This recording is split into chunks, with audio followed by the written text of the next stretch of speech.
In this video, we're going to be looking at hosting a PHP web application with a MySQL database on Amazon Web Services.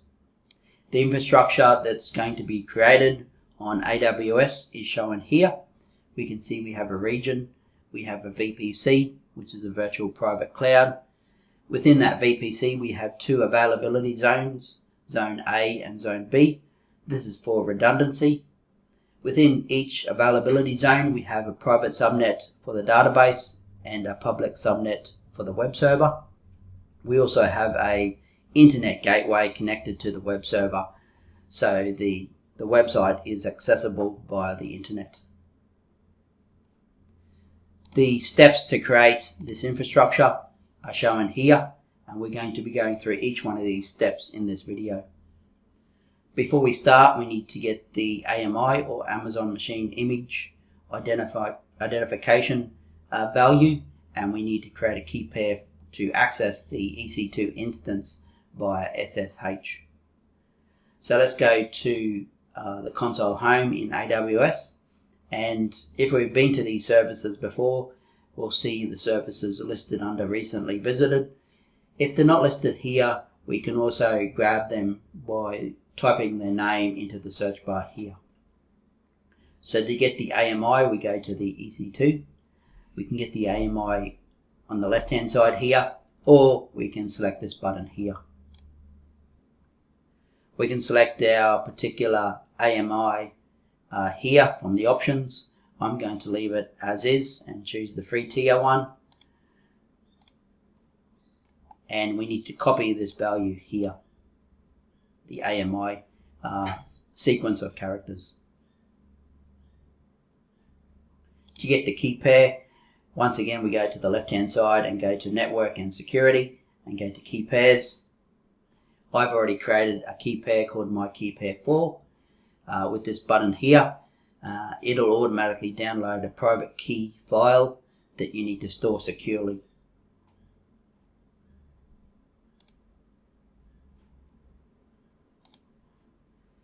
So now that we've got these two items here, we can start to create our infrastructure. The first thing we're going to do is load our CloudFormation template script utilizing the CloudFormation service in AWS. This is called infrastructure as code, so it automates the creation of this infrastructure here that we can see utilizing code. Our script is quite extensive, and this will be explained in another video. The link will be in the comments.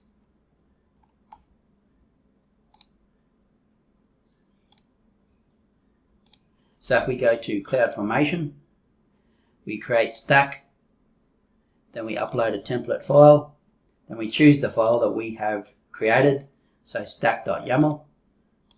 It can also be coded in JSON as well. If we go next, we can enter a stack name. We'll call it full stack. And this data here, these parameters, have already been coded into the YAML script, and we can adjust what we see here on this screen based on what we code into the script. So we can adjust all these parameters. We're going to leave the CIDR blocks as is. These CIDR blocks or IP ranges can't overlap. We have the parameters for the EC2 configuration. We're going to be leaving this as is. And there's the AMI. So we need to get that AMI here, copy it, and paste it into here. The key pair name, once again, that's that key we created previously. The steps to create this key will be also in a link in the comments section below.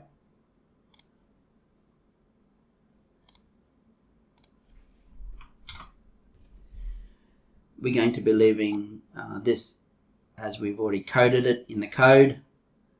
The password will be entered. Then we're going to hit next.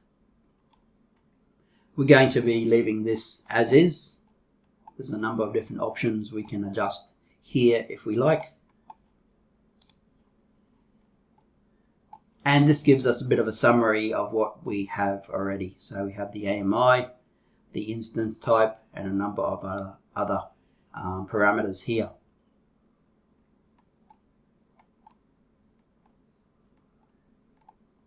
If we go submit, it'll now start to create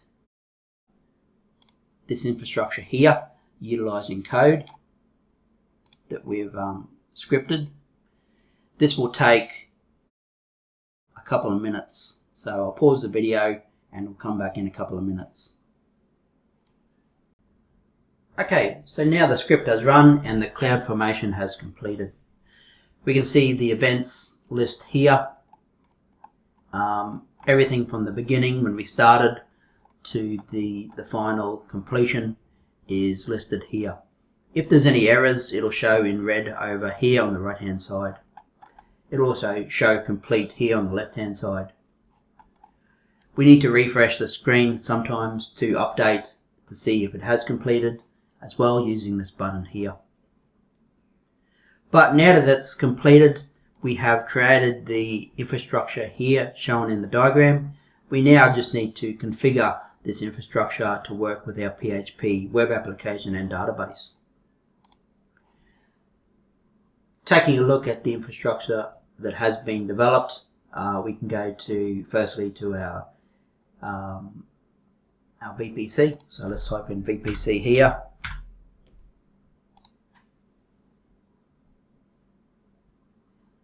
You can see if we go to your VPC or our VPC, this is the one VPC that we've created. This is the default one that we don't use, but we've created our own here. We can see it's available there. If we click on it there, we can see we have a number of different parameters that are being set up by our code, our IP CIDR block here, and we can also see a visual representation here of the VPC. We have our public subnet and our private subnet in availability zone A.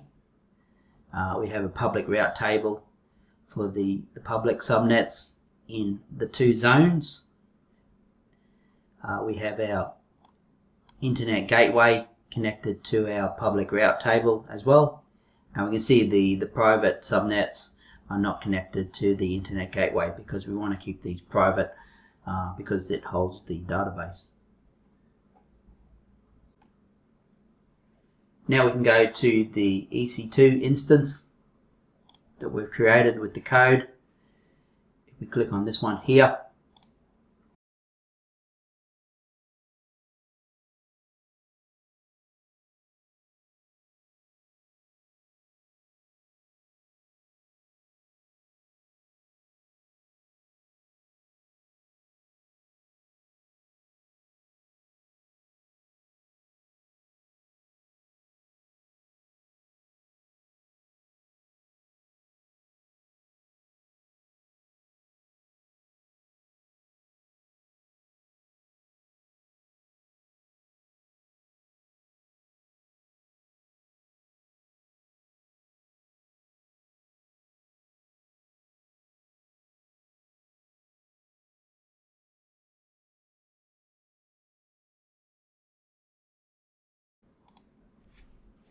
we also have our RDS or relational database service that we're going to utilize with our MySQL database.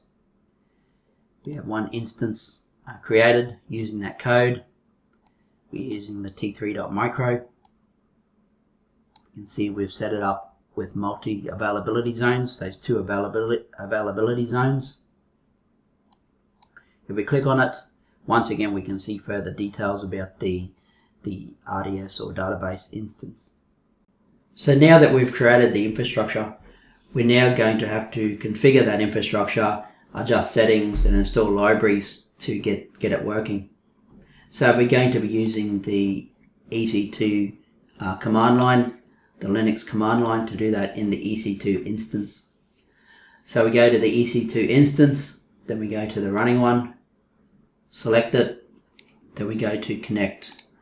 This will connect to the command line that we can execute Unix code scripts to set up libraries, install libraries, and adjust configuration. So connect. So here is our command line, our Linux command line. The first code we're going to execute is this one here. So this one will update the EC2 instance. In this case, there's nothing to do. The next one we're going to execute is this code here. So it's going to install PHP, some libraries, PDO, MySQL, install the web server, HTTPD, and the MariaDB database engine, which is a drop-in replacement for MySQL. Execute that. I've already executed this one previously, so nothing to do in this case.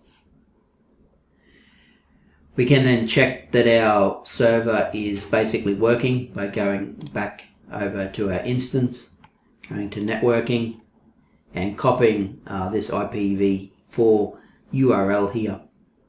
Copy it and paste it in the new browser window,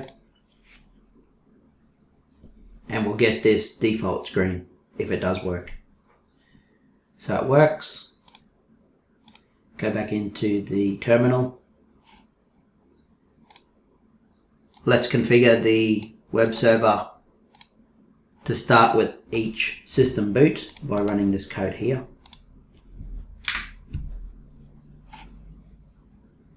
Now we need to set file and folder permissions for the Apache web server.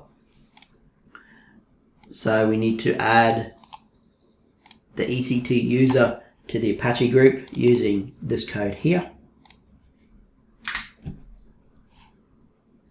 Let's log out to make that take effect by using the exit command. Let's get rid of that console window and create a new one.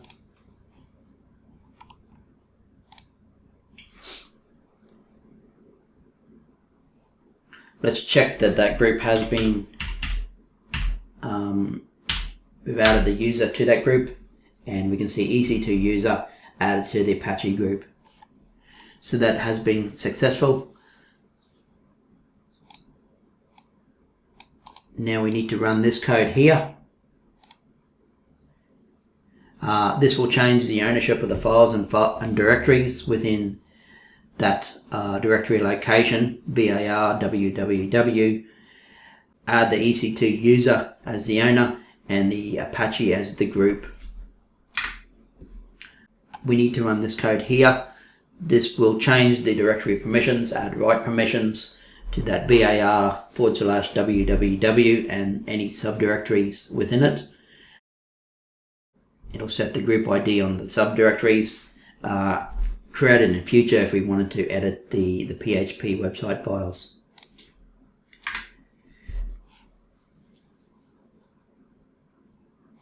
We also need to do that to the files within that location as well,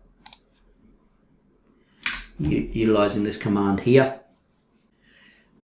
We now need to connect FileZilla, which I have already connected to the EC2 instance, and upload our .sql database creation file and the data within it to create that database.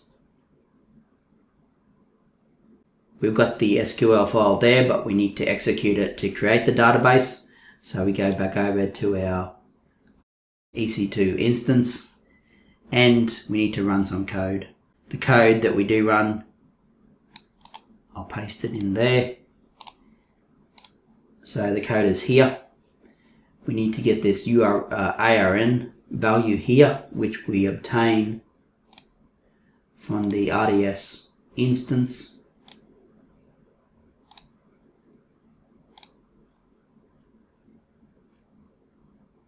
Here, we need to copy this endpoint here and paste it into here.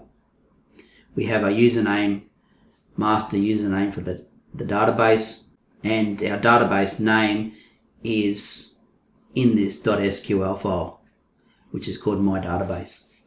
So if we execute it, we need to enter the password, which we created in the CloudFormation script.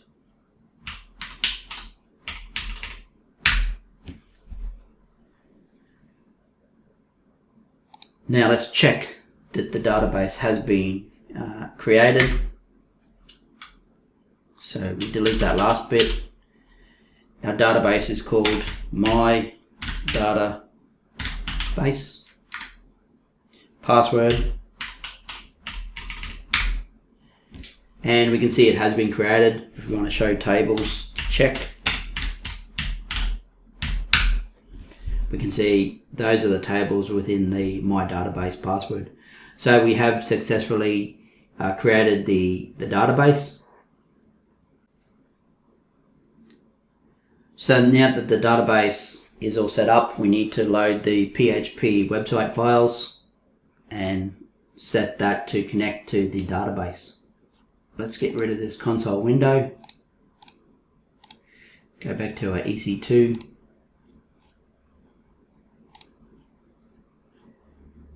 And create a new console window.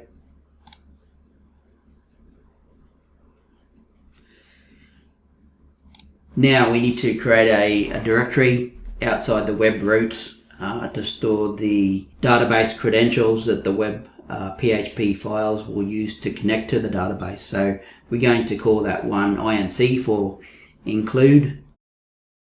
That'll be the directory name. Let's run cd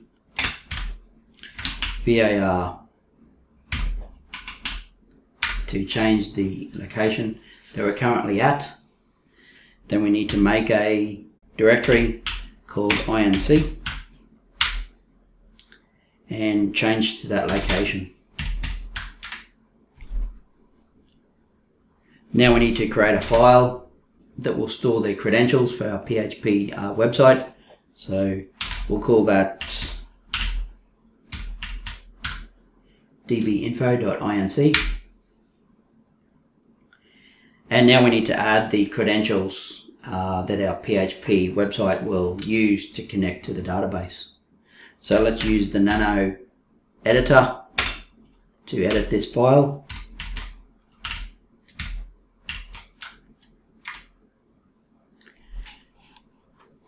And I'm going to paste in some code, PHP code that I have already. So we have the endpoint that we need to get hold of first. We have the username, the password, and the name of the database. But we need to get this one here. So if we go back over to our console, go to RDS instance, click on it, the endpoint is here, we copy that, come back over here and paste it in here.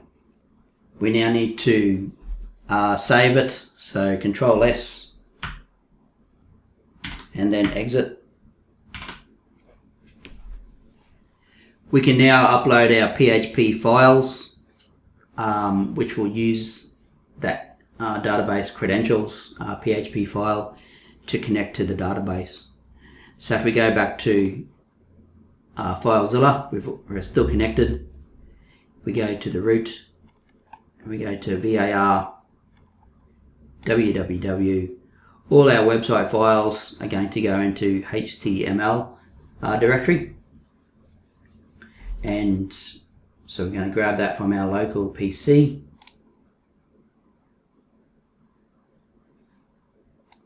Copy it. Drag it over.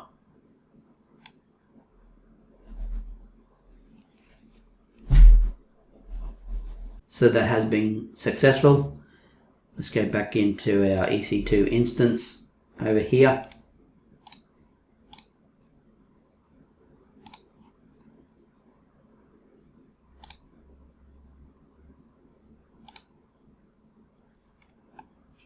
Networking. Let's copy this URL here. So copy or open address. We'll get this window here. That is because it's trying to connect using HTTPS, but we haven't set up the certificate yet. or TLS encryption. Let's change it to HTTP and then enter. And with HTTP, we should get a working PHP website. We can log into this website here as well.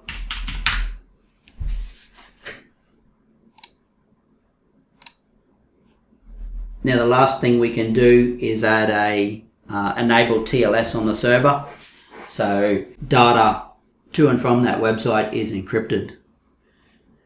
We will still get an error message coming up when we do visit that website because it's hasn't been trusted by a certificate authority, but we need a domain name for that, a registered domain name. But we can enable TLS on the server to encrypt traffic to and from that website.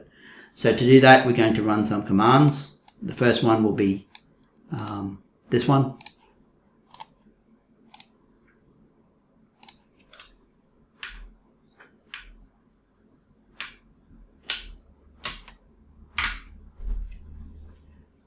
The second one will be this one that I paste on the screen. We need to choose yes there. The next command will be this one here.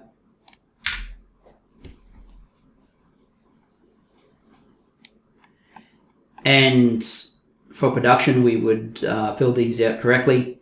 But for this, we can just enter through them. And now we need to finally restart the HTTPD web server to get this working.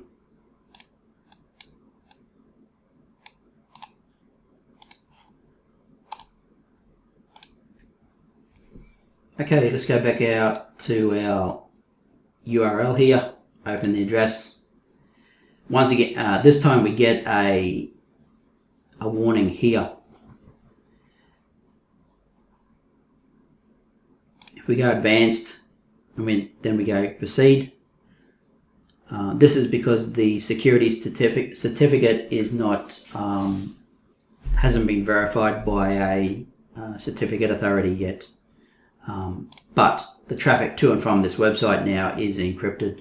We can see that is the case because we have a certificate here, SHA 256 encryption.